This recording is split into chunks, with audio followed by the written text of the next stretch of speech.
कपड़े धोने वाली बहू। शादी के पहले से ही विभा को कपड़े धोने का बड़ा शौक था। कभी नल के नीचे तो कभी तालाब के पास। अरे मेरी नीली वाली लुंगी नहीं दिख रही है। विभा की अम्मा, कहाँ रखी है लुंगी? अरे वो तो विभा ने परसों ही धोकर रखी थी आपकी अलमारी में, देखो वहीं होगी। वो ना मैंने आज धो दी, मुझे लगा कि गंदी हो गई होगी। अरे कैसे गंदी हो गई थी? उसे तो मैंने पहना भी नहीं। हे भगवान, इस लड़की के कपड़े धोने की आदत से परेशान हो गया हूँ मैं। जितना तो घर में राशन नहीं आता, उससे कहीं ज्यादा डिटर्जेंट पाउडर का खर्चा है। इसकी शादी करवा दो, शादी जाए अपने घर में ही करे काम, फिर चाहे घर के कपड़े धोने हो या पूरे गांव के।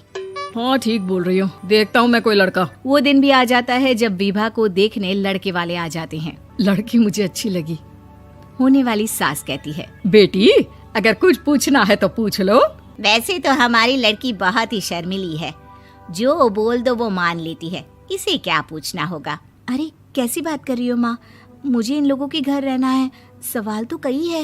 हाँ हाँ बेटा, पूछ लो ना, क्या पूछना है। आप लोगों के घर कपड़े कौन धोता है? सास का मुंह बन जाता है। देखो, अगर तुम ये कहना चाहती हो कि तुम्हें कपड़े धोने नहीं आते तो सुन लो, कपड़े मैं ही धोती हूँ, लेकिन तुम्हारे आ जाने के बाद मैं रुमाल तक नहीं धोऊंगी। अरे चुप रहना भाग्यवान, बहू बेचारी घर आई नहीं, उसे डराना शुरू कर दिया। वो क्या है ना बिटिया, अभी तक तो ये कल्लू की माँ ही धोती थी, लेकिन अब तुम्हारे पापा तो दहेज में वॉशिंग मशीन देंगे ही। तभी विभा की माँ बोल पड़ती है, सवाल भी पूछा तो क्या। वैसे भाई साहब, मशीन की तो फिर भी कपड़े धोने की कैपेसिटी होती है, मतलब जो बिटिया दे रहे हैं ना विभा, इसे कपड़े धोने का बहुत शौक है। ये आप लोगों के क्या, आस पड़ोस गांव मोहल्ले सबके कपड़े धो दे और उफ तक ना करे। बाहर देखा नहीं आपने कितने कपड़े सूख रहे हैं, सब हमारी बिटिया ने ही तो धोए हैं। बस भी करो ना माँ, शर्म आ रही इतनी तारीफ सुनकर। और तो और एक दाग निकाल कर दिखाओ तो मान जाऊं। हाँ अच्छा, माफ करना बेटा, मैंने गलत समझा। हमें तो रिश्ता बहुत पसंद है। और ऐसे जुड़ जाता है रिश्ता कपड़े धोने का शौक रखने वाली विभा का। उसकी शादी हो जाती है कोयला फैक्ट्री में काम करने वाले कल्लू के साथ। शादी के बाद अचानक विभा चिल्लाती हुई सास के पास आती है। सासू माँ, अरे सासू माँ कहाँ है आप? ये तो धोखा है, धोखा दिया आप लोगों ने मुझे।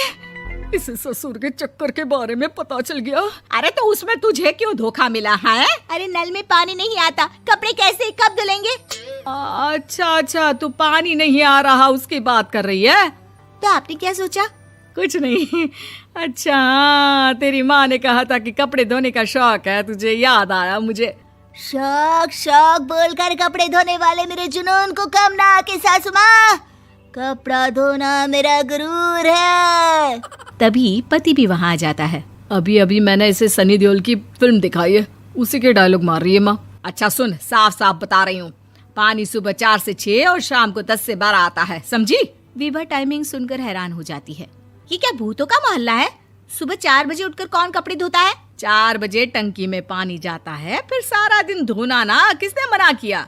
अरे कैसी बात कर रही हैं? 200 लीटर की टंकी में कितने कपड़े धो लूंगी मैं, सुबह ही उठ जाऊंगी मैं। अब क्या था, विभा सुबह 4 से लेकर रात के 12 बजे तक कपड़े ही धोती रहती। एक रोज सास पड़ोस से निकलकर कहीं जा रही होती है कि साथ वाली कहती है, हाँ कल्लू की माँ, जरा ये बताओ कि 2 साड़ी है, 2 ब्लाउज और एक पेटीकोट और एक नाड़े वाला लंबा कच्छा।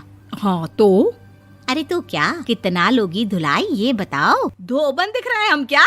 हमारे पति सरकारी नौकरी से अभी रिटायर हुए हैं और बेटा सुपरवाइजर है कोयला फैक्ट्री में। धोबन समझ रखा है हमें।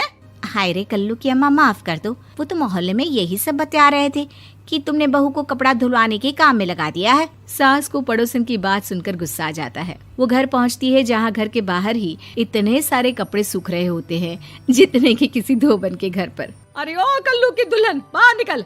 माँ जी यहीं आ जाओ, बाथरूम में चादर धो रहे हैं हम। अरे अभी हम धोते हैं, तुमको बाहर निकलो। ये आस पड़ोस वाले बोल रहे हैं कि हम बहू से कपड़े धुलवा कर उसे कपड़ा धोने वाली बना दिए हैं।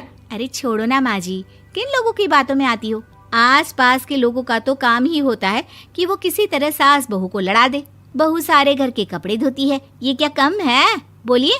सास को भी लग जाता है कि वो बहू का ये सनकीपन नहीं छुड़वा सकती, इससे अच्छा है कि खुद ही चुप हो जाए।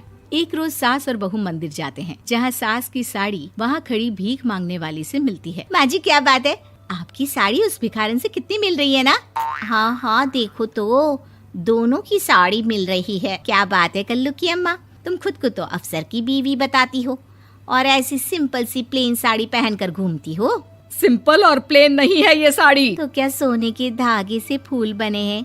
कुछ भी सासू माँ, कुछ भी। हाँ बने थे इस साड़ी में सोने के धागे से फूल। मेरे पति लेकर आए थे मद्रास से स्पेशली मेरे लिए 10,000 की।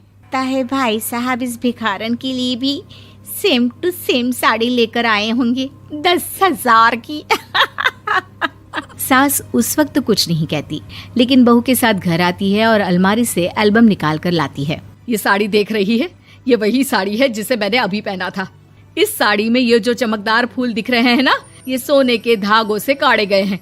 लेकिन तू लोकल वॉशिंग मशीन ब्रश से घिस घिस कर सारे फूलों को निकाल कर साड़ी प्लेन कर दी।